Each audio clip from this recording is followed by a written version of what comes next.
2068 सालको कुल जनसङ्ख्या 2,64,94,500 भएको छ, जसमा नेपालको कुल जनसङ्ख्याको 68% चाहिँ कृषक रहेका छन्। आज हामी तपाईहरुमा कृषि, खेती र नेपालको कृषि अवस्थाको बारेमा जानकारी गराउनेछौँ। त्यो प्रयत्न हामीले गरेका छौँ। कृत्रिम तरिकाले बालीजन्य र पशुजन्य उत्पादन गर्नु भनेको कृषि हो। यो खेत वा बारीमा अन्न रोपी त्यसलाई गोडमेल गरेर अन्न उब्जाउने काम हो। पशुपालन, बाली उत्पादन, मत्स्य पालन र अन्य जीवजन्तुको खेती वा पालन यस अन्तर्गत पर्दछन्। खेतीपाती गरेर जीविकोपार्जन गर्ने समाजलाई कृषि समाज भनिन्छ।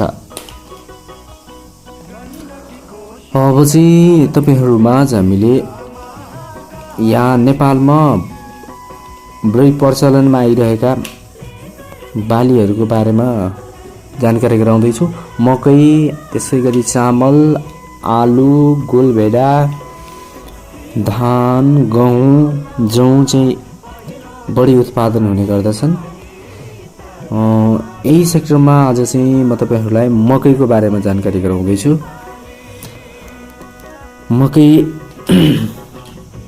मकैको बारेमा जानकारी गराउँदैछु।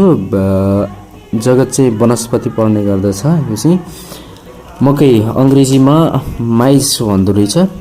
ऐतिहासिक अमेरिकाली महाद्वीपमा विभिन्न प्रकारको घाँसे बालीको वर्णसंकर स्वरूपमा विकास भएको विश्वास गरिन्छ। मकैलाई यो संसारमा सबैभन्दा धेरै क्षेत्रफलमा लगाइने तथा सबैभन्दा धेरै खपत हुने बालीमा पर्दछ।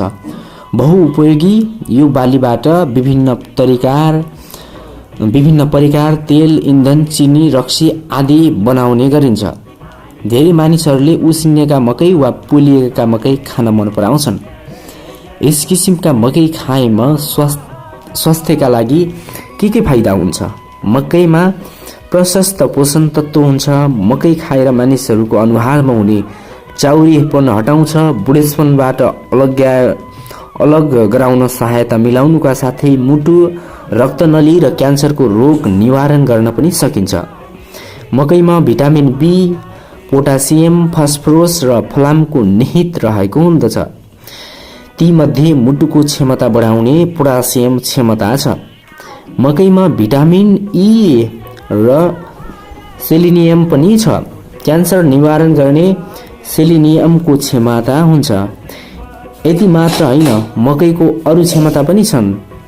जीवकोशलाई पतन हुने अवस्थाबाट जोगाउन सक्ने तथा रगतभित्रको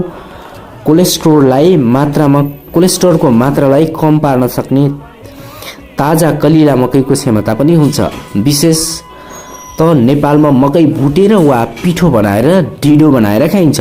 नेपालमा मकै अनुसन्धान केन्द्र रामपुर चितवनमा रहेको छ। अब चाहिँ हामी मकैको इतिहासको बारेमा जानकारी गराउँदैछौँ।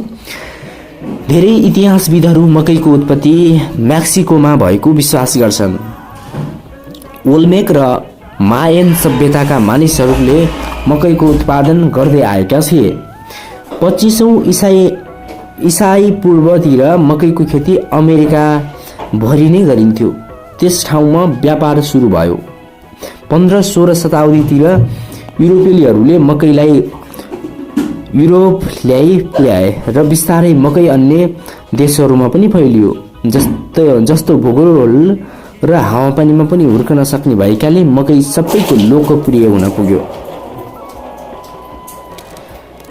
मानिसको खानाको रूपमा आफूले पालेको घरपालुवा जन्तुलाई खुवाउन मिल्ने भएकाले पनि मकै सबैको प्यारो बन्यो।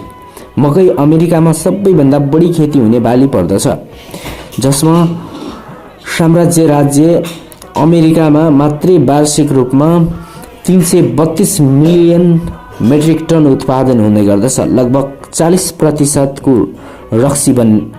रक्सी बन्न खपत हुन्छ यसको। र मकैको संरचनाको बारेमा जानकारी गराउँदैछु। मकैको बोटको उचाइ 2.5 मिटर अर्थात् 8 फिट हुने गर्दछ, तर कुनैको 12 मिटरको उचाइ पनि हुने गर्छ। मकैको डाँठ बाँसको आकारको देखिन्छ। मकैको डाँठमा डाँठका घेस्राको लम्बाइ 7 इन्चको हुने गर्दछ।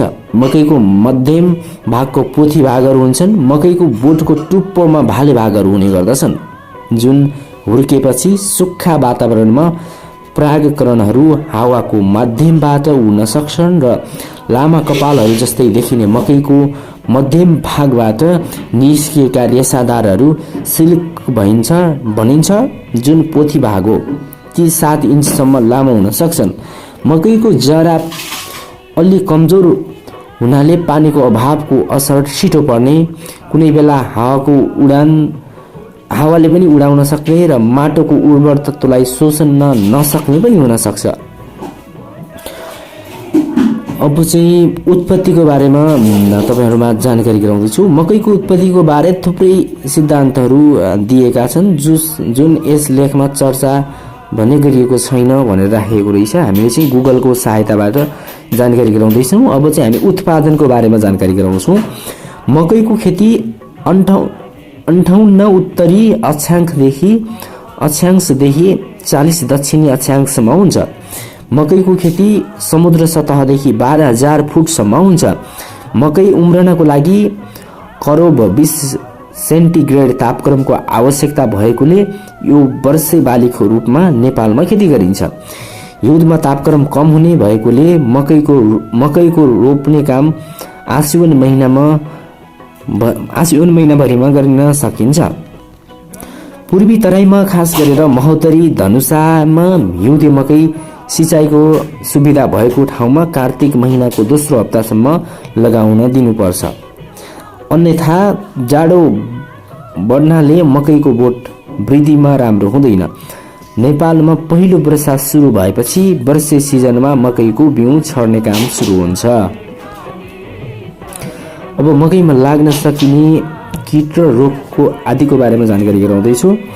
मकैमा लाग्ने किराहरू भनेको गवारो, खुम्रे, फेद काट्ने, किर्थो, लाही, पात बेरुवा, रिठे, गुब्रुवा लाग्ने, झिङ्गा, फट्याङ्ग्रा, फौजी किरा, वाइल्ड वर्म आदि किराहरू चाहिँ मकैमा लाग्ने किराहरू हुन्।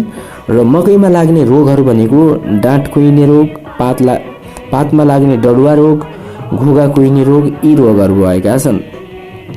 अब चाहिँ मकैको प्रयोग कहाँ हुन्छ यो बारेमा चाहिँ तपाईहरुलाई बताउँदैछु। खानाको रूपमा प्रयोग हुने कुरा रह्यो, रसायनको निम्ति र इन्धनका रूपमा पनि मकै प्रयोग गरेको पाइन्छ। र खोया, मकैको खोया चाहिँ मकैको बिउहरू अड्डिने भागलाई खोया भनिन्छ र यसलाई घरेलु इन्धनको रूपमा प्रयोग गरिन्छ। अब खोस्टा कुडोको रूपमा चाहिँ खोस्टोलाई प्रयोग गरिन्छ। मकैको घोगालाई वरिपरि ढाकेर रहेको भाग अथवा बोक्रालाई खोस्टा भनिन्छ। यसलाई किसानहरूले गाईबस्तुको पौष्टिक आहारको रूपमा उपयोग गर्दछन्। र अन्य भनेको मकैको खोस्टालाई चकट्टी, ढक्की, सुकुल आदि बनाउन सकिन्छ। अन्य खाद्यान्नको दाँजोमा काँचो मकै खान नमिल्ने हुन्छ र खाए पनि अपाच्य हुन्छ। विविध तरिकाले मकैलाई खान योग्य बनाउनु पर्ने हुन्छ। अब बेफाइदा भनेको मकैलाई लाइसिन र ट्रिप्टोफान नामका अमिलो एसिड हुँदैन जुन शरीरमा प्रोटिन बनाउन उपयोग हुन्छ। त्यसको आपूर्तिका लागि शरीरमा बोडी, माछा मासु जस्ता प्रोटिनयुक्त खाना खानुपर्ने हुन्छ।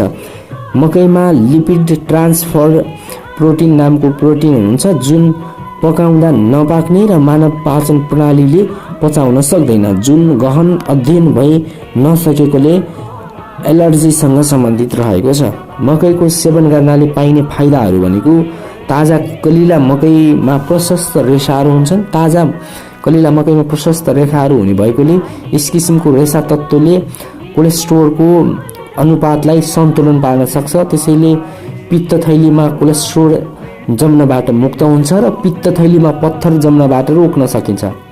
वनस्पतिभित्रको रेसा अर्थात् पेक्टिन र आन्द्राभित्रको पित्तभित्रको एसिडसित लिएर सोच्न नसकिने एक किसिमको पदार्थ बन्ने गर्दछ। यसबाट बाइट एसिडलाई कलेजोभित्र फटाउन प्रवर्धन गरिन्छ। त्यसैले रगतभित्रको कोलेस्ट्रोलको मात्रालाई कम पार्न सकिन्छ। त्यसैले ताजा कलिला मकै खाएमा मुटुको रोग, मस्तिष्कको रगतको टुक्रा जम्ने रोगको निवारण गर्न सकिन्छ। प्रशस्त रेसा तत्त्व भएका मकै खाएमा आनन्दता राम्रोसँग चल्न सहायक मिल्छ। त्यसैले उचित रूपमा कब्जियत हटाउन सकिन्छ। विषालु पदार्थ आन्द्रामा टाँस्न सक्दैन। बारम्बार उसिनिएका ताजा कलिला मकै खाएमा कब्जियतको रोग, हर्षाको रोग, आन्द्राको क्यान्सर तथा पाचन थैलीको रोग निवारण गर्ने गर्दछ। दाँतको संरक्षण बलियो पार्ने क्षमता मकैमा हुन्छ। ताजा र कमिला मकैमा प्रशस्त भिटामिन पनि पाइन्छ। त्यसैगरी मकैमा प्रशस्त रूपमा पोषण तत्त्व पनि पाइन्छ। अब मकैबाट बन्ने परिकारहरू फाडो, च्याख्ला, सुजी, भुटेको मकै, ढिडो, मकैको रोटी आदि चाहिँ रहने हुन्छन्। त्यसैगरी